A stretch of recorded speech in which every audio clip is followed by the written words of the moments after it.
I was sitting at my mother-in-law's Christmas table when she picked up her glass, smiled at 30 people and said, "Let's rank the daughters-in-law this year," like it was a joke, like it didn't cut straight through me. They laughed. Actually laughed. While I stood there holding a serving tray I'd been carrying for the past 2 hours, and my husband didn't say a word when they called me the least valuable one, like I was some kind of extra they tolerated out of politeness. I remember the exact moment it landed, the way my name sounded smaller when she said it, the way no one corrected her, not even him. I remember thinking, this is it, this is how they see me, and for a second I almost believed them. But what they didn't know, what none of them knew sitting under those warm lights and expensive decorations, was that 3 weeks earlier, I had already stepped into a room that would change everything they thought they controlled. Before I go any further, if this story speaks to your heart, only if it truly resonates with you, take a second to like and subscribe, and tell me where you're watching from and what your local time is right now, because I always wonder who is out there listening to stories like this. My name is Emily Carter.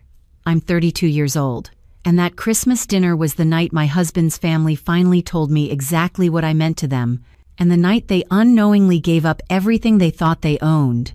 But to understand why I didn't react, why I didn't defend myself when they laughed, you need to go back to where this really started. Not at that table, but weeks earlier, in a quiet hospital room that none of them ever stepped into. The Carter house looks exactly like you'd expect. 6 bedrooms, a long polished dining table that seats 12 but somehow always feels crowded. The kind of house where appearances matter more than anything real, where every holiday is staged like a photo, and everyone knows their role. Sophie, the oldest daughter-in-law, married to Daniel's older brother, is a corporate attorney, always dressed like she's walking into a boardroom, always the first one praised. Lauren, the youngest, comes from money, the kind of money that makes my mother-in-law soften her voice when she speaks to her. And then there's me, the middle one, the one they never quite know how to introduce. Emily, she helps out. My mother-in-law once said to a guest while I was standing right next to her, "I married Daniel 7 years ago, back when I thought quiet loyalty meant something, back when I thought showing up, helping, supporting him through every late night and every family demand would eventually earn me a place at that table. Instead, it earned me a routine. I cooked, I cleaned, I organized every holiday detail, I remembered birthdays. I handled the things no one noticed until they weren't done. And slowly, without anyone ever saying it out loud, I became the one they expected to serve, not sit. The first Christmas after we got married, my mother-in-law handed me an apron before dinner and said, 'You're so good with these things,' and I wore it because I wanted to belong. The second year, I noticed I wasn't in the family photos unless I stepped in myself. By the third year, I realized they never saved me a seat until everything else was filled. Daniel would squeeze my hand sometimes under the table, like that was enough, like silence was support. It wasn't. And still, I stayed because leaving felt bigger than enduring. But something shifted 3 weeks before that dinner. Something small on the surface. A phone call, a request, a quiet drive to a place none of them had time for. His grandfather had been admitted to a private care wing on the outskirts of the city, about 40 minutes away, and when the message went out in the family group chat, it was full of polite concern and empty promises. "We'll visit soon. Keep us updated. So busy this week." No one went. No one except me. I didn't go for recognition. I didn't even tell anyone I was going. I just showed up, sat beside him, and listened. He wasn't loud or dramatic, just tired, sharp in a way that made you feel like he saw more than he said. The second time I visited, he asked me a question no one else ever had. "Why do you stay?" And I didn't have a good answer, so I told him the truth. I thought if I stayed long enough, they'd see me, and he looked at me for a long time before nodding like he understood something I didn't yet. That was the day he asked me to bring a man named Whitman the next time I came. I didn't know who that was then. I just said yes. And looking back now, that quiet yes, that simple decision to show up when no one else did, that's where everything started to change. Because what happened in that room, what was said, what was signed, is something the rest of them were still laughing through at that Christmas table, completely unaware that the person they had just ranked last was already holding something they would soon beg me to control. I drove to the care facility the next morning before work. the kind of place tucked behind a long gravel driveway where everything feels quiet on purpose, like people there are waiting for something they do not say out loud. And when I walked into his room, he was sitting by the window with a blanket over his knees, watching the parking lot like he expected someone else to show up. He did not ask why I came back. He just nodded once and said, "You are early." And I remember telling him I had a meeting later and could not stay long, even though I had already decided I would stay as long as he needed. There was a small table beside his bed with a stack of unopened holiday cards, all from people who wrote kind words but never visited, and I asked him if he wanted me to read them out loud, and he shook his head and said, "No, I would rather hear something real." And that was the first time anyone in that family had asked me for something that was not about what I could do for them. Over the next week, I kept coming back, sometimes in the morning, sometimes late at night after dinner at the Carter house where I would cook for 10 people, and then quietly clean up while everyone else moved to the living room. And each time I visited him, he asked me questions no one else ever had, about how I met Daniel, about what I wanted before I became Emily Carter, about what I gave up to fit into a family that never made space for me. I told him about my parents, a small house in Ohio, 2 teachers who believed in showing up for each other, who never missed a school event, who sat at the same worn kitchen table every night, even when money was tight. And I remember him listening without interrupting, just tapping his fingers lightly against the armrest like he was measuring something.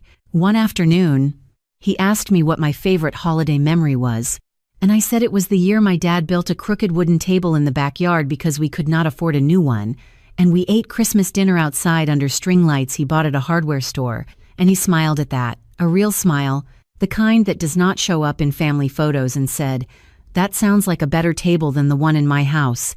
And I did not know what to say to that because I had sat at that long polished table for 7 years and never once felt like I belonged there. The contrast became clearer the more I went back and forth between those two worlds. At the Carter house, everything was precise, expensive, controlled, every plate placed exactly, every word measured.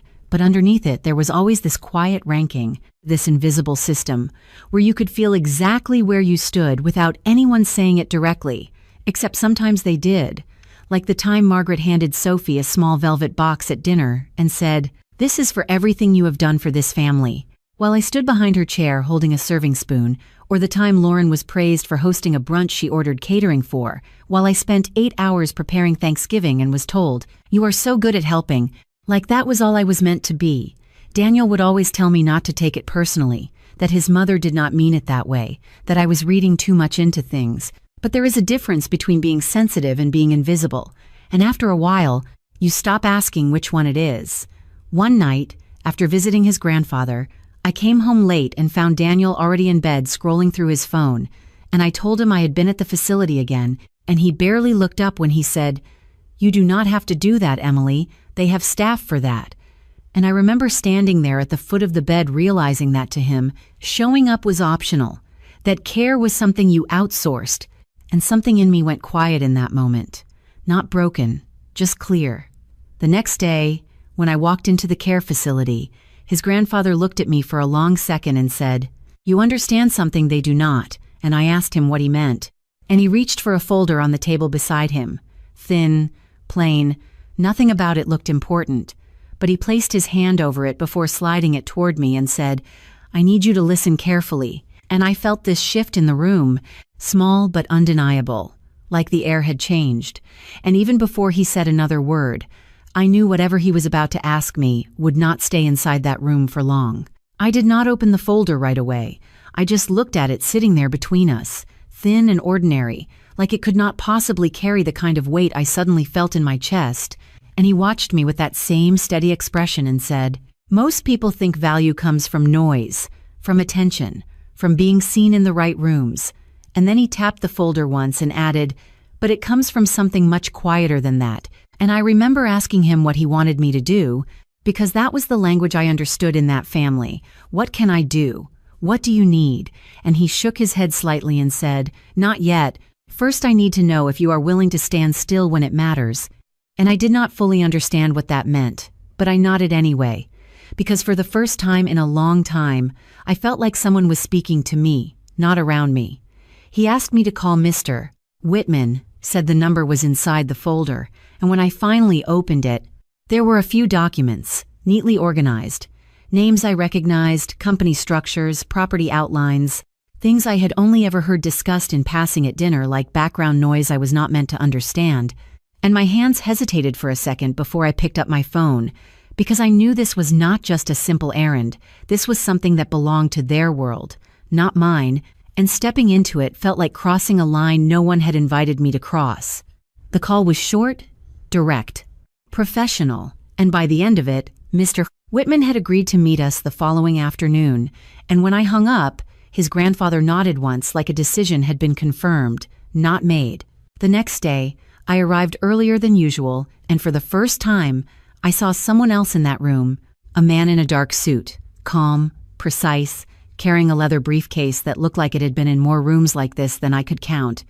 And he introduced himself without surprise, like he had already been told everything he needed to know about me, and that was the moment I realized I had already been included in something before I even understood what it was. They spoke in clear, measured terms, no raised voices, no drama, just facts, timelines, instructions, and every now and then his grandfather would glance at me, not to check if I understood, but as if I was part of the process. And that alone shifted something inside me. There was no ceremony to it, no announcement, just a pen placed in front of me, a line indicated, and a simple instruction, sign here. And I remember my hand pausing for a fraction of a second, not because I was unsure, but because I knew once I did, something would change in a way I could not take back. And then I signed. After that day, nothing looked different on the surface. I still went back to the Carter house, still cooked, still stood at the edges of conversations that did not include me, still listened to Margaret praise Sophie for things I had quietly handled days before, still watched Lauren glide through rooms with effortless approval, and still felt Daniel's silence fill the spaces where words should have been. But underneath all of it, there was something new, not loud, not visible, just steady. A few days later, Sophie mentioned at dinner that the company had been reviewing some internal structures, something about future planning, and Margaret nodded like it was already under control, like everything always was, and I kept my eyes on my plate because I knew something they did not fully, not yet. That same night, Daniel asked me casually if I had been visiting his grandfather again, and when I said yes, he shrugged and said, "Just do not get too involved, Emily. Things like that can get complicated," and I remember thinking how strange it was that he said that without knowing how far past involved I already was. The days moved forward quietly, almost too quietly, like the kind of stillness that comes right before something shifts, and I could feel it building, not in anything anyone said directly, but in the way conversations paused when certain topics came up, in the way Margaret started making more calls behind closed doors, in the way Sophie's confidence sharpened into something closer to control, and through all of it, no one looked at me any differently. Not once, not even a second glance. And that was the part that stayed with me the most, because it meant they still believed I was exactly who they had decided I was. And then, 1 week before Christmas, my phone rang with a number I now recognized, and when I answered, "Mr." Whitman's voice was calm, almost neutral, as he said, "Emily, we need to confirm your presence at the dinner." And in that moment, I understood that whatever had been set in motion in that quiet room was about to step into theirs, and they were not ready for it. The shift did not happen all at once. It never does.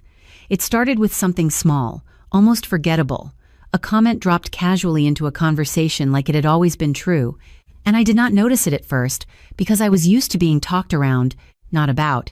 It was Sophie who said it, halfway through a Sunday lunch, her voice light but precise. "Emily has been spending a lot of time at the facility lately. I wonder what that is about." And Margaret glanced up just long enough to register it before returning to her plate. But that was how it began, a question framed like concern but placed exactly where it would linger. By the next week, the tone had shifted. Lauren mentioned she had heard from someone that I was getting involved in things that were not my place.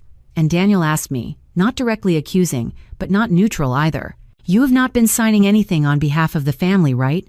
And I remember the way he said family, like I was adjacent to it, not part of it.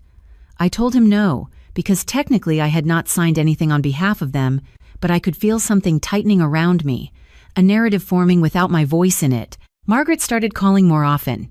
Short conversations behind closed doors, her voice lower than usual. And once, when I walked into the room unexpectedly, she stopped mid-sentence and smiled at me in a way that felt practiced, like she had already decided something, and I just had not been informed yet. The real moment came 3 days before Christmas, when I arrived at the house earlier than usual and found Sophie and Margaret sitting at the dining table with a stack of papers spread out between them. Not the polished holiday setup, just raw documents. And when they saw me, there was a pause, not long, but long enough to tell me I was not meant to see that. Sophie gathered the papers quickly, too quickly, and said, "We are just organizing things. Nothing you need to worry about." And Margaret added, "Family matters can get complicated. Emily, it is better if we keep everything structured." And I nodded because that was what I always did. But something in the way they looked at me, not dismissive this time, but measuring, made it clear that I was no longer invisible in the way I had been before. I was visible in a different way now, a problem to be managed. That night, Daniel sat me down in the living room, not angry, not emotional, just careful, like he was following a script, and he said, "Mom is concerned that you might be overstepping, that you might not understand how things work here." And I asked him what he meant, and he hesitated just long enough to confirm it was not his idea. There are assets, responsibilities, legal structures. It is not something you just step into. And I remember looking at him, really looking, and realizing that whatever version of me he believed in had already been rewritten by someone else. I tried to explain, not everything, but enough to ground the conversation, that I had been visiting, that his grandfather had asked for help, that nothing inappropriate had happened. But the more I spoke, the more it felt like I was defending something I had not even been accused of directly. And that is when I understood how it worked. The story had already been built. I was just being placed inside it. The next morning I received a message from Margaret, formal, brief, asking me to refrain from any further independent actions regarding family affairs until after the holidays. And that was the first time it was said clearly, not a suggestion, not a concern, a directive. I stared at the message for a long time, not because I did not understand it, but because I finally did. This was not about confusion. It was about control, about drawing a line and making sure I stayed on the side they had assigned me to. And still, I said nothing. I went to the dinner, I set the table, I moved through the house the same way I always had, quiet, efficient, invisible on the surface. But underneath it, everything had already shifted. Because what they believed, what they were so certain of, was that they had identified the threat early enough to contain it, that whatever I had done or might do could be managed with enough pressure and silence. They thought they had already stabilized the situation. They thought I would step back, fall back into place, return to being the version of me they were comfortable with. And sitting there at that table, listening to them laugh, watching them prepare to put me in my place one more time, they had no idea that the moment they were so carefully controlling was already past the point of collapse. After that night, everything shifted in a way that was quieter but heavier, like the house itself was holding its breath. And for the first time in 7 years, I stopped going over early, I stopped offering to help, I stopped filling the spaces they had always expected me to fill, and the silence that followed was not immediate. It stretched, almost unnoticed at first, until they realized something was missing. The first call came from Daniel the next morning at 8:12 a.m., his name lighting up my phone like it always had, but I let it ring, and then another call at 8:19 and a message at 8:23. "Emily, can you call me back? Mom is asking where you are." And I stared at it without responding, not out of anger, but because for the first time, I did not feel the need to explain myself. By noon, there were 3 missed calls and 2 more messages. One from Margaret, brief and controlled, "We expect you here this evening. There are things to discuss." And another from Sophie, softer in tone but sharper underneath. "I think there has been a misunderstanding. We should clear it up before it becomes something bigger." And that word, misunderstanding, sat wrong with me because nothing about what had happened felt unclear. The next day, an email arrived from Daniel, not a text this time, a full email, structured, careful, almost formal, explaining that tensions had risen unnecessarily, that the family wanted to move forward in a constructive way, that I needed to reassure everyone about my role and intentions, and I read it twice, noting the language, the distance, the way he positioned himself somewhere between me and them without ever actually standing beside me. I did not reply. Later that afternoon, a handwritten note was left at my door, Margaret's handwriting, precise and unmistakable, folded neatly into an envelope without my name on it, just placed there like a quiet command, and inside it said, "Emily, families go through difficult moments, but loyalty is proven in how we respond. We hope you choose wisely." And I held that piece of paper for a long time because it said everything without saying anything. It was not an apology, not even an acknowledgement, just a reminder of where they believed I belonged. The calls continued. Not frantic, not desperate, just persistent, controlled attempts to pull me back into a conversation that had already been decided without me. And each time my phone lit up, I felt less urgency to answer, less connection to the voice on the other end. Like something had quietly disconnected inside me. Daniel came by once, unannounced, standing at my door with that same careful expression, saying he just wanted to talk, that things had gotten out of hand, that his mother was worried, that Sophie felt blindsided. And I listened without interrupting, not because I agreed, but because I was noticing something I had never fully seen before, how every sentence he spoke circled back to them, their concerns, their expectations, their version of events, and when he finally paused, I asked him one question: "What do you think actually happened?" And he hesitated, just long enough to tell me he did not have an answer that was his own. After he left, the silence felt different, not empty, but solid, like something had settled into place. That night, another message came through, this time from an unknown number, but I recognized the tone immediately. Professional, direct, Mr. Whitman, confirming a detail about the upcoming dinner. A time, a presence, nothing more, and I responded with a single word. Confirmed, because unlike everything else that had been said over the past few days, this was not a request, it was a continuation. The rest of the world outside of that house moved normally. Traffic, work, small conversations that did not carry weight, but inside me, something had gone completely still, not numb, not broken, just clear, like I had stepped out of a room I had been living in for years, and finally heard how quiet it was on the outside.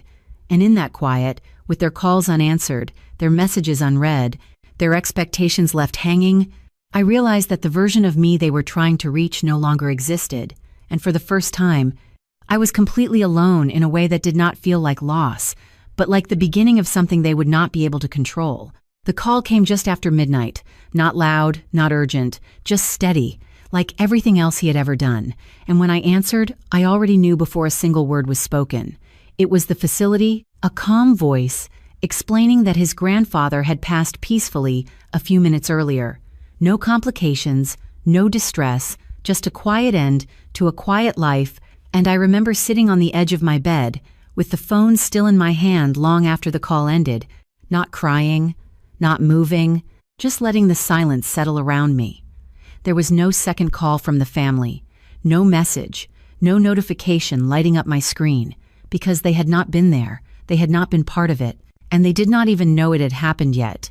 The next morning, I drove back to the facility one last time, the same gravel driveway, the same quiet halls, but everything felt different, final in a way that did not need to be announced, and when I stepped into his room, the chair by the window was empty, the blanket folded neatly, the table cleared except for a single envelope with my name written in his handwriting. Not formal, not precise, just steady. I stood there for a long moment before picking it up, tracing the letters like I was trying to hold on to something that was already gone, and inside was a short note. No long explanations, no dramatic words, just a few lines that felt heavier than anything I had ever been given. You stayed when it was quiet. That matters. Do not let them decide what that means. And that was all. No instructions, no conditions, just a recognition that no one else had ever given me. I did not realize how much I needed that until I was standing there alone, holding that piece of paper like it was proof of something I had spent years trying to explain without words. The funeral was small, controlled, exactly what Margaret would have wanted, carefully arranged, minimal emotion, everything in its place, and I stood at the back, Not beside Daniel, not with the family, just present, and I watched them perform grief in the same way they performed everything else, measured, appropriate, distant, and for the first time, I did not feel the need to step into that space or fill it.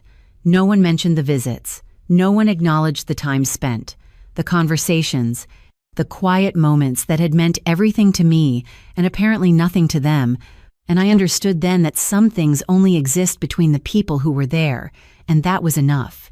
After the service, Margaret approached me briefly, her tone composed, thanking me for checking in when needed, as if it had been a task I completed rather than a choice I made, and I nodded without correcting her, because there was nothing left to explain.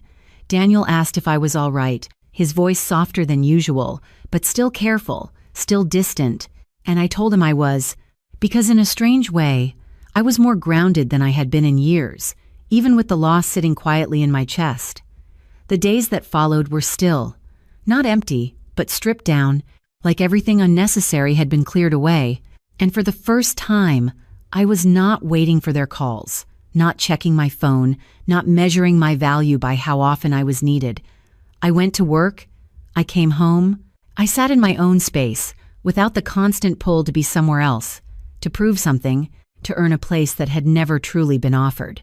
There was a kind of loneliness in that, a quiet absence where expectations used to live, but it did not feel like the loneliness I had known before. It felt cleaner, like something honest.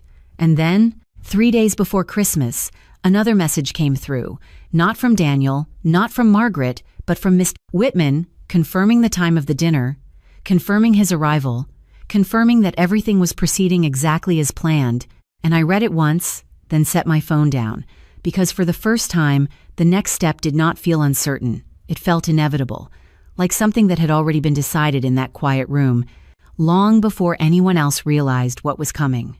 The days leading up to Christmas did not feel dramatic. They felt steady, almost ordinary. But for the first time in years, I was moving through them without waiting for approval, without checking my phone to see if I was needed somewhere else, without rearranging my schedule around people who had never once rearranged theirs for me. I went to work earlier than usual, not because I had to, but because I wanted the quiet before the day started, the kind of quiet where you can think clearly without someone else's expectations pressing in. And I began taking on things I had always stepped back from before, leading meetings instead of supporting them, speaking when I had something to say instead of waiting to be asked. And it was not loud or dramatic. No one clapped, no one announced it, but I noticed the difference in the way people responded, the way they listened, the way they started to look at me directly instead of past me. In the evenings, I stopped driving to the Carter house, stopped filling that long dining table with food I would never be thanked for, and instead I stayed in my own space, small, quiet, mine, where I could sit at the kitchen counter with a cup of coffee and not feel like I was waiting to be called into another room. I went through old boxes I had not opened in years, things I had packed away when I moved in with Daniel, pieces of a life that had been paused rather than ended, and I realized how much of myself I had set aside to fit into a place that had never made room for me. I started reaching out to people I had lost touch with, not to explain anything, not to justify my absence, just simple messages. I was thinking about you. I hope you are doing well. And the responses came back without hesitation, warm, immediate, like I had not been gone at all. And that reminded me of something I had forgotten. That connection does not have to be earned through constant effort. Sometimes it just exists. One afternoon, I stayed late at work finishing a report I had been avoiding for months, not because it was difficult, but because I had convinced myself it was not important enough to push forward. And when I finally submitted it, my manager called me into his office the next morning, not with criticism, not with correction, but with a simple acknowledgement, "This is strong work, Emily. I did not know you were taking on this level of detail." And I nodded, because neither did I, not until I stopped shrinking myself. The shift was not about proving anything to anyone. It was quieter than that.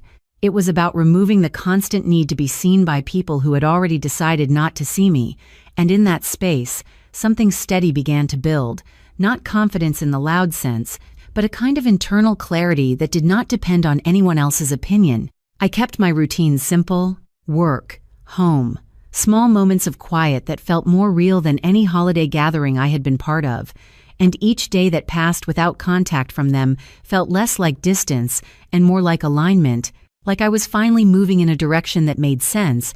When messages did come through, short, controlled updates about Christmas dinner, reminders about timing, expectations phrased as logistics, I read them without reacting, not ignoring them, just not letting them pull me back into something I had already stepped out of. And through all of it, there was this quiet awareness sitting just beneath the surface, not urgent, not overwhelming, just present, that the path I was walking now was not temporary, that whatever had been set in motion was not something I needed to chase or force. It was something that would meet me when the time came. By the time Christmas Eve arrived, I was not anxious, not uncertain, just ready in a way that did not require preparation, because everything that mattered had already been done in rooms they had never entered, in moments they had never noticed. And as I stood in front of my closet choosing what to wear, something simple, something that felt like me instead of them, I realized that for the first time, I was not walking into that house to earn a place at the table. I was walking in knowing exactly where I stood, and whatever happened next would not be decided by them. The morning of Christmas Eve started earlier than I expected, not because of them, but because I had something of my own to take care of before stepping back into their world. And as I walked into the office building just after 7 a.m., the glass doors reflecting a version of me I barely recognized a few weeks ago, I felt something steady settle into place. The lobby was quiet, the kind of quiet that belongs to people who know exactly why they are there. And for the first time, I did not feel like I was passing through someone else's space. I belonged there in a way that did not need to be explained. I signed in, my name printed clearly on the temporary badge they had issued me days earlier. Not decorative, not symbolic in an obvious way, but still something I held on to longer than necessary before clipping it onto my coat, because seeing my name there, attached to something official, something recognized, felt different than hearing it called across a table as an afterthought. The meeting itself was simple on the surface, a review, confirmations, final checks, but the way people spoke to me had shifted, not dramatically, not with sudden respect or exaggerated attention, just a subtle alignment, like I was no longer standing at the edge of the room waiting to be included. I was already inside it. Mr. Whitman was there, composed as always, his tone steady, his presence unchanged, and when he spoke, he did not explain things to me. He addressed me, directly, clearly, as if there had never been a question about my role in any of it.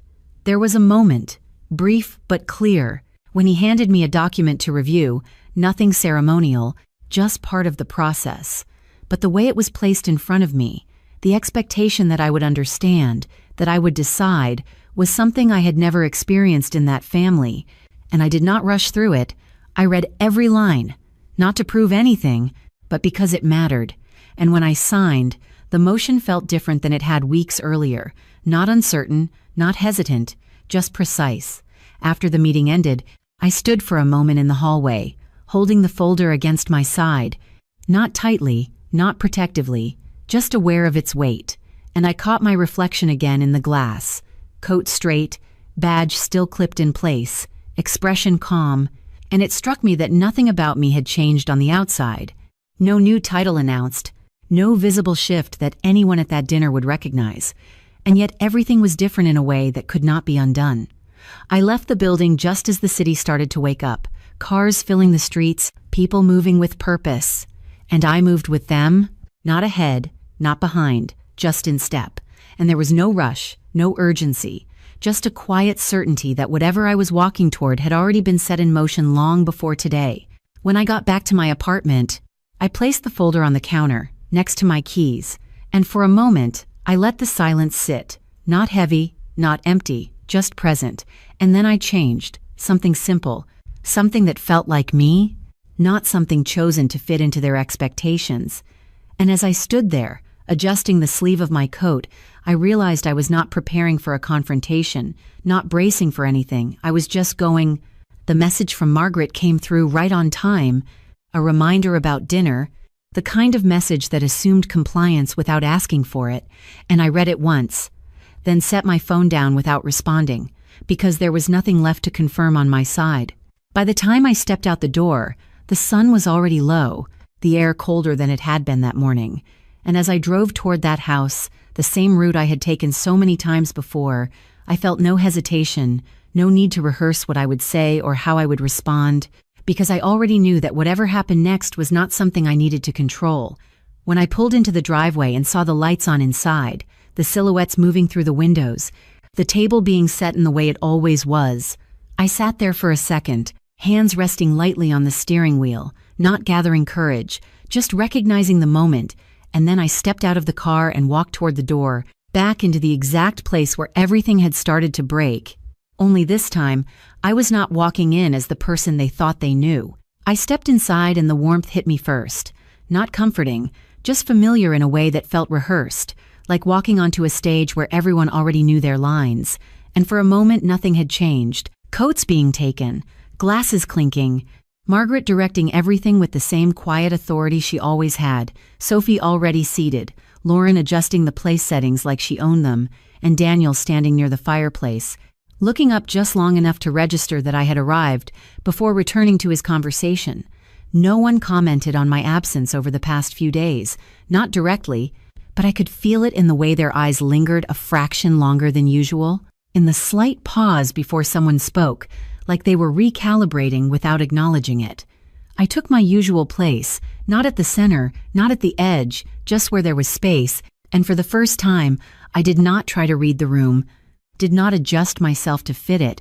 I just sat. Dinner moved forward the way it always did, courses timed perfectly, conversations layered on top of each other, safe topics, controlled laughter, everything designed to maintain the image they had built over years. And I watched it all without stepping into it, noticing details I had missed before. The way Margaret's smile tightened when conversations drifted too far from what she preferred, the way Sophie subtly redirected attention back to herself, the way Daniel avoided eye contact whenever anything came close to discomfort. At some point, Margaret set her glass down with a soft but deliberate sound, the kind that signals a shift without announcing it, and the room quieted just enough, not silence, but attention, and she smiled in that same composed way and said, "Before dessert, I thought it would be appropriate to acknowledge the contributions each of you has made this year." And there it was, framed differently, softer language, but the same structure, the same underlying hierarchy, and I felt the moment settle into place exactly where it had been heading. She began with Sophie, of course, listing achievements in precise detail, cases won, connections strengthened, contributions to the family name, each word reinforcing a position that had never been in question. And then Lauren, praised for her presence, her connections, the way she represented the family socially, all delivered with that same careful tone that made everything sound both personal and calculated at the same time. When she paused before my name, it was brief, almost unnoticeable, but I felt it, the space where a decision had already been made. And when she spoke, her words were lighter, less defined. "Emily has been helpful." And a few quiet laughs followed. Not loud, not cruel in the obvious sense, but enough to remind me exactly how they saw me. And I did not react, not because it did not land, but because I no longer needed to respond to it. I could feel Daniel's glance toward me, quick, uncertain, like he was waiting for something, a reaction, a correction, anything that would restore the balance he was used to. But I kept my gaze steady, my hands still, my presence unchanged. The room shifted again, subtly, the way it does when something unresolved sits just beneath the surface and conversations tried to resume but did not quite find their rhythm. And then there was a knock at the door, not loud, not urgent, just precise, timed in a way that felt intentional. Margaret's expression tightened for a fraction of a second before smoothing over, and she gestured for someone to answer it. And I watched as the door opened, and a familiar figure stepped inside, coat neatly pressed, posture steady, carrying a leather briefcase that did not belong to that room, but did not hesitate to enter it. The air changed, not dramatically, but enough for people to stop mid-sentence, enough for attention to shift without being asked. And as he stepped forward and introduced himself, calm, professional, unmistakably out of place, and yet completely certain of his presence, I felt every line of tension in that room pull tighter. Margaret moved first, stepping forward with a controlled smile, asking what this was about, why he was there, her voice steady but edged with something sharper underneath. And he responded simply, without raising his tone, without adding anything unnecessary, that he had been asked to attend, that there was a matter to be addressed, and I saw the first real crack in the room, not in what was said, but in what was not. All eyes shifted, not all at once, but gradually, from him to the table, from the table to me, and for the first time, I did not look away. I just sat there, exactly where I was, as the weight of everything that had been building moved into place, and the moment stretched, held, right on the edge of something none of them were prepared for, just before the truth was finally spoken. Mr. Whitman did not raise his voice. He did not wait for permission. He simply stepped closer to the table, placed his briefcase down with quiet precision, and said, "Thank you for allowing me to join you this evening." As if this had always been part of the plan, as if nothing about his presence was unusual. Margaret straightened slightly, her smile still in place but tighter now, controlled, and said, "I do not recall extending an invitation," and he met her gaze without hesitation. "You did not, Mrs. Carter, but your late father-in-law did." And the room shifted again, not loudly, not dramatically, just enough for every person at that table to feel it. Daniel's hand stilled beside his glass. Sophie leaned back slightly, her expression sharpening into something more focused, and Lauren's eyes moved quickly between them, trying to understand what she had missed. Mr. Whitman opened the briefcase and removed a single folder, the same quiet, unassuming kind I had seen weeks earlier, and placed it on the table, not in front of Margaret, not in front of Daniel, but directly in front of me, and for a second, no one spoke. Margaret's voice came next, still composed but edged now. "I am sure whatever this is can wait until after the holidays," and he shook his head once, not dismissive, just certain. "It cannot." And then, without looking away from the table, he continued, "Your father-in-law requested that his final directives be presented in the presence of the family without delay. And there it was, the authority they could not redirect, the structure they could not reshape." Sophie leaned forward, her tone measured but firm. "We already have legal representation for family matters." And he acknowledged that with a slight nod. "Of course, but this matter has already been finalized." And then he opened the folder. There was no dramatic pause, no build-up, just the sound of paper against wood as he turned the first page and began to read. His voice even, clear, every word landing exactly where it was meant to, outlining assets, properties, controlling interests, language that had always existed in the background of their conversations but had never been spoken like this, in front of everyone, without filters, without control. I watched their faces more than I listened to the details. Margaret's expression holding steady for as long as it could.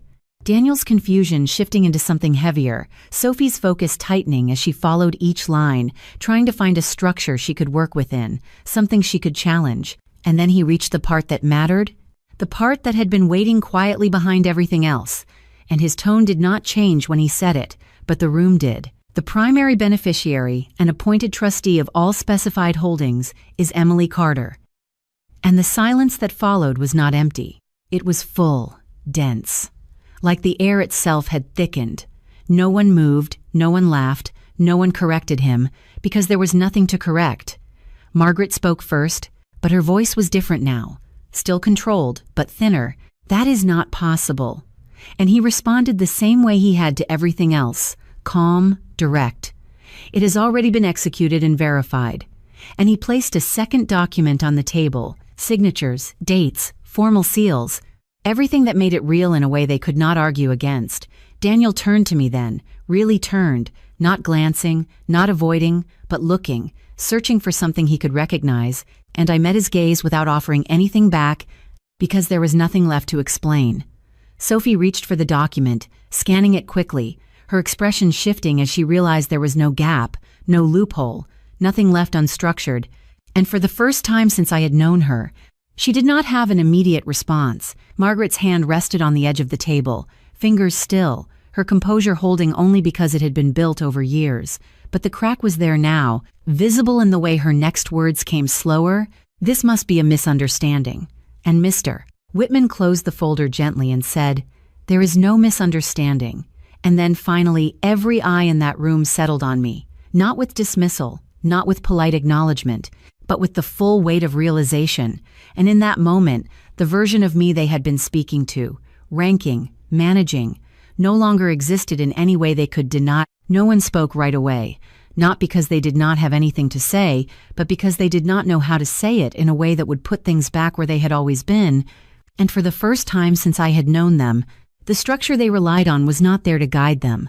Margaret was the first to move, not dramatically, just a small adjustment in her posture, a breath that was slightly more measured than before, and she said my name in a tone I had never heard from her, not dismissive, not polite, but careful. Emily. And there was a pause after it, like she was deciding which version of me she was speaking to, and I waited, because for once, I did not need to fill that silence. This is a significant responsibility, she continued, her words chosen with precision, and I am sure there are aspects of it you may not fully understand yet. And there it was, not a denial, not a rejection, but an attempt to reframe the situation in a way that placed her back in control. I shook my head slightly, not abruptly, just enough to interrupt the direction she was taking, and said, I understand what was given to me. And I did not raise my voice. I did not emphasize anything. I just let the words sit there the same way everything else had been sitting all night. Daniel stepped in then, his tone softer, almost familiar, like he was trying to return to something we had before. Emily, we can figure this out together. And I looked at him for a moment, not with anger, not with disappointment, just clarity, and said, there is nothing to figure out, because there was not in the way he meant it. Sophie leaned forward again, her voice controlled but sharper now. Legally, there are still processes, oversight, structures that need to be respected. And I nodded once. There are, and then I added, and they already have been, and I could see it land, not as an argument, but as a fact she could not move around. Lauren had not said much, but her eyes kept moving between all of us, and when she finally spoke, it was quieter, uncertain. So what does this mean for all of us? And I understood that question more than the others, because it was not about control, it was about position, about where she stood now that the ground had shifted. I took a breath, not to prepare, just to steady the moment, and said, it means nothing changes unless I decide it does, and I kept my tone even, not to make a point, but because it was the truth, simple and unadorned. The room absorbed that differently than anything else that had been said, not because it was louder, but because it was final in a way they were not used to hearing from me. Margaret's composure held, but I could see the calculation behind it now, the way she was already adjusting, already thinking ahead, and she said, this family has always operated with a certain level of unity, and I let that sit for a second before responding. Then it should not be difficult to respect what was put in place, and that was the closest I came to pushing back, not aggressive, not confrontational, just a boundary stated without apology. Daniel's hand moved slightly toward mine on the table, hesitant, unsure, and I did not pull away, but I did not meet it either, and that small distance said more than anything else could have. The conversation did not escalate, no one raised their voice, no one lost control, but everything underneath it had shifted, every word now carried weight. It had never needed before. Every glance measured differently, every silence longer than it used to be. Mr. Whitman closed his briefcase quietly, his role complete, and stepped back without drawing attention to himself, leaving the rest of us in a space that no longer had a clear structure. I looked around the table one more time, not searching for anything, just acknowledging what was there, what had been, and what was no longer the same, and I realized that nothing in that room had been resolved. Not really. The balance had changed, the roles had shifted, but the consequences of that shift had not yet settled into place. And as I stood up from the table, not abruptly, not dramatically, just with the same steady movement I had carried through everything else, I knew this was not an ending, not even close. It was just the moment everything stopped pretending to be what it never was. The house felt smaller when I walked out that night, not because anything inside it had changed physically, but because I no longer needed it to hold anything for me.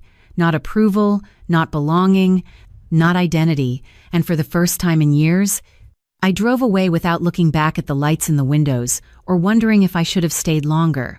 The days that followed were not dramatic. There were no sudden apologies, no grand gestures, just a series of quiet adjustments. emails from Mr. Sauter, Whitman outlining next steps, documents that required my review, decisions that carried real weight, and I approached each one the same way I had approached everything else that mattered. Carefully, intentionally, without rushing to prove anything. I did not cut them off completely. I did not need to, but I changed how I showed up. I stopped answering every call. I stopped stepping into every conversation, and when I did speak, I chose my words instead of reacting to theirs, and that alone shifted more than any argument ever could. Daniel tried, in his own way, to reach me. Softer conversations, questions that came too late, attempts to stand closer than he had before, and I listened, but I did not move backward, because I had already seen what happens when you build your place in someone else's version of you. Margaret remained composed, strategic, adapting as she always had, but even she no longer spoke to me the same way. Not out of warmth, but out of recognition. And that was enough. The rest of the family adjusted around that, some quietly, some reluctantly, but none of them able to return things to what they had been, because that version of the story no longer existed. My life outside of that house continued to grow in ways that felt real. My work expanded, my voice carried further, not because I pushed it, but because I stopped holding it back, and in the quiet moments, the ones without pressure or expectation, I began to recognize something I had not felt in a long time, a kind of peace that does not come from being accepted, but from no longer needing to be. I still keep the note he left me, folded carefully in a drawer by my kitchen, not as proof for anyone else, but as a reminder for myself, a small piece of paper that holds more truth than anything that was ever said at that table. And sometimes I take it out and read those few lines again, not because I have forgotten, but because they still matter. If there is anything I have learned from all of this, it is that people will show you exactly where they believe you belong, not always with words, but with patterns, with silence, with what they give and what they withhold. And it is up to you to decide whether you stay inside that definition or step outside of it. Boundaries are not loud, they do not require permission, they are quiet decisions you make over and over again to protect your time, your energy, your sense of self. And the moment you stop negotiating your worth, everything begins to realign in ways you cannot always see at first. If you are listening to this and something in your chest feels familiar, if you have ever sat at a table where you felt invisible or smaller than you are, I want you to know that your value is not determined in rooms like that, not by people who benefit from you doubting yourself, and you do not have to fight to be seen by those who have already chosen not to look. Trust the quiet part of you that knows when something is not right, whether you call it intuition, faith, or something deeper, because that voice will guide you long before the world catches up. Take care of yourself in practical ways too. Protect your finances, your independence, your choices, because strength is not just emotional, it is built through what you secure and what you refuse to give away. I am Emily Carter. I am 32 years old, and the lesson I want to leave with you is simple. Do not let anyone rank your worth when they never had the authority to measure it. Thank you for staying with me through this story, for listening, for holding space for something that is not always easy to say out loud, because sometimes knowing someone else has felt it too makes it just a little easier to carry. And if this story stayed with you, if it made you pause, or reflect, or see something in your own life more clearly, you can share where you are in the world and what time it is for you right now, so we can all remember we are not as alone as we sometimes feel. And if you want more stories like this, quiet, real, and a little closer to the truth, there are others waiting for you in the playlist. Stories about family, about choices, about finding your way back to yourself, and maybe the next one will be the one that speaks to you even more than this one did.